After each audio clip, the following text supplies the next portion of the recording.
It's Fusion Radio with Brian Sisson and YTS Keys, broadcasting live for Columbia College Chicago's Manifresh Festival, man. We're celebrating the arts in a major way in downtown Chicago. And, man, I got a special treat right now. I can't begin to tell you how excited I am to have someone who is the mother of someone that we're celebrating here. So while we're celebrating the students, we're also celebrating an awesome man by the name of Parker Lee Williams, and we have a scholarship that we're going to get into. But Parker's mom is here with us, and so I definitely want to get into it with his mom so she can express to us about her son and what her son means to the hip-hop culture in Chicago.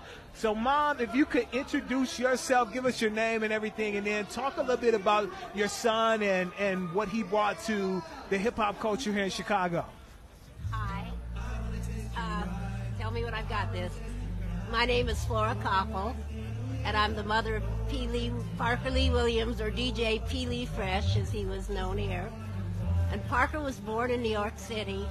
He's the son of a jazz drummer. His father died a few months after he did, and Parker died in December of 21. His father died in spring of 22. But his father was a well-known jazz drummer, and Parker came out of the womb being into music from day one. His godfather was a famous jazz player, jazz bassist called Wilbur Ware, and Wilbur played with Thelonious Monk and a little bit of everybody. So Parker came out doing bebop and being in love with music, playing on his father's drum pads, doing everything. Although they used to call him Little Michael because he loved Michael Jackson too. So he grew up in New York until he was almost 16 and got into hip-hop in New York. I knew less about it then. I found out from the X-Men since then how much Parker was into hip-hop in New York City when he was under 16. But then we moved here in 83, and apparently he brought all of that New York hip-hop spirit to Chicago. And he helped start a couple of crews. He helped bring the graffiti crew, X-Men, from New York to Chicago. And he was always a very important member, and he started it. And he started another crew called TCP, I think. TCB or TCP. And he made friends with someone who's still here, Akbar. This was in the early 80s, middle 80s. And Parker went to St. Patrick's. Akbar went, I forget where he went to school, but they met. We lived in Uptown, and they met there and hung out in Rogers Park and brought a lot of graffiti to Rogers Park. And then he started Mental Giants, which was a group. He and Akbar did rapping. Akbar was the MC and Parker was the DJ. And they actually did it together up until right a little before he died. They were still making a new album that I think Akbar is going to finish. But Parker loved everything. And he went to Columbia. He graduated from Columbia in 90, TV video.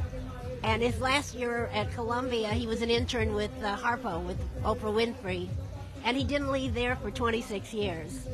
So at the same time he was doing hip-hop, he was her, he started as all kinds of things, her intern, and went up.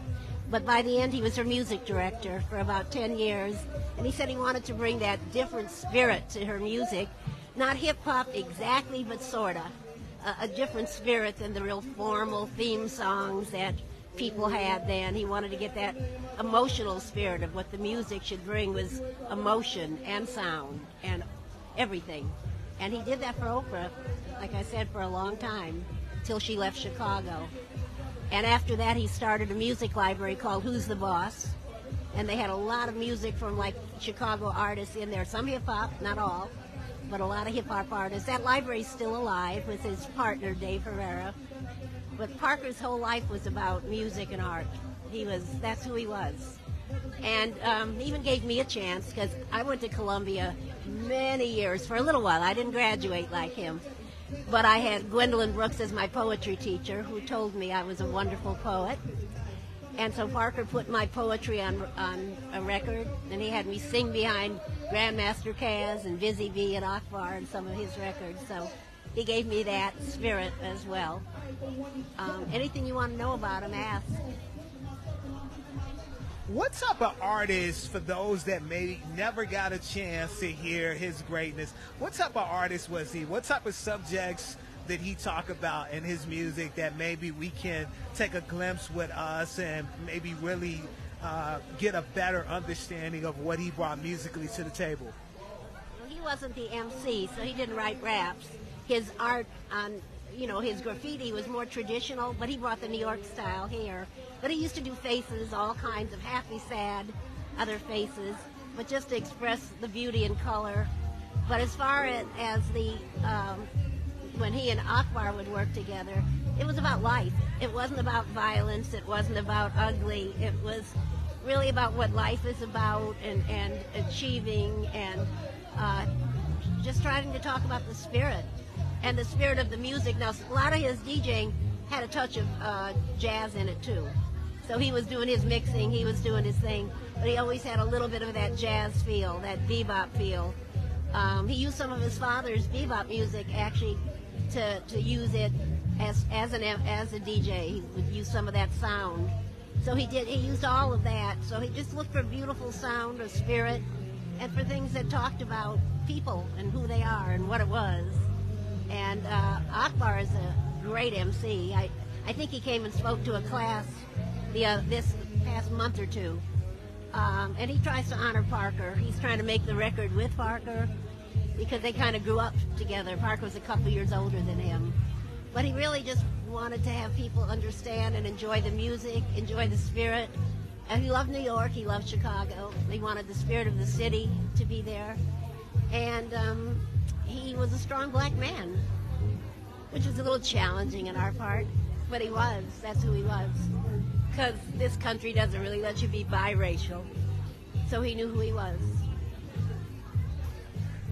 So I got to say, I think that it's awesome that Columbia College Chicago has this scholarship fund that they established and everything to honor him and to give back to future students and everything. Talk to me about when you found out that Columbia College Chicago was doing that, what thoughts ran through, and then let people know, from a standpoint and everything, maybe some people that have won this scholarship, the connection that you have built with them. I think only one person won it so far, and I did meet them. I haven't really talked to them since. I was thrilled. I felt Parker needed to be honored because he brought so much culture and art and love here. And when he died, I got to hear from everybody who said he was their mentor. He inspired them, from people that are making movies now to people who are doing other things to people who are rapping or doing everything. So he deserved it, and I was really happy. And I'm a social worker, also a poet, by the way, but I'm a social worker. And I just left one agency where I was working with homeless 18 to 24-year-olds. But what I'm doing now, I'm doing some consulting work in Austin and probably on the South Side too.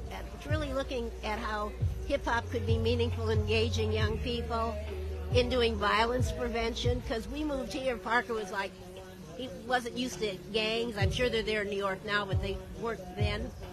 And it was hip-hop that kept him from being in a gang. It was hip-hop that was violence prevention for him. And sometimes I know he and Akbar, there'd be someone confront them, and they'd be like, we're writers. And they'd be like, oh, they're writers, leave them alone. They rap, leave them alone. So it was really important to him, and I want to spread hip-hop to some of the young people that I work with and agencies I work with, to say it can be violence prevention. You learn to do your creativity, because some violent people are very creative, but they're doing it the wrong way. And so really saying that this can be beautiful, and both the art, and his girlfriend was Steph Garland, who's Steph Skills, and she graduated from Columbia, and she's a well-known graffiti artist and muralist.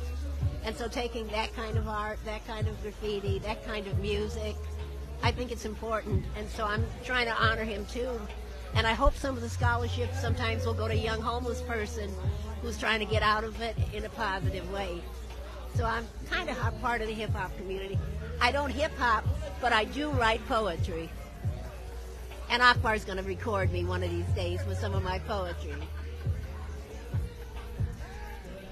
Those of you just tuning in right now, it's Fusion Radio with Brian Stinson and YTS Keys, broadcasting live from Columbia College, Chicago's Manifest. I got Parker Lee Williams, mom, with me. Those of you that are tuning in right now, Parker Lee Williams, man, has a scholarship that was established by Columbia, man, to help students when it came to hip-hop studies with a minor and everything. And you can donate to this scholarship fund by simply going to, on IG, Manifresh Festival, and in the bio you can click more about P. Lee Fresh.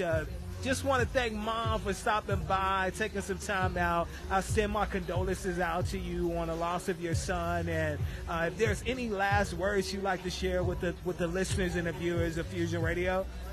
Honor him by donating to the scholarship. Honor him about letting hip-hop take people out of violence, out of poverty, and really teach them who they can be. That's it.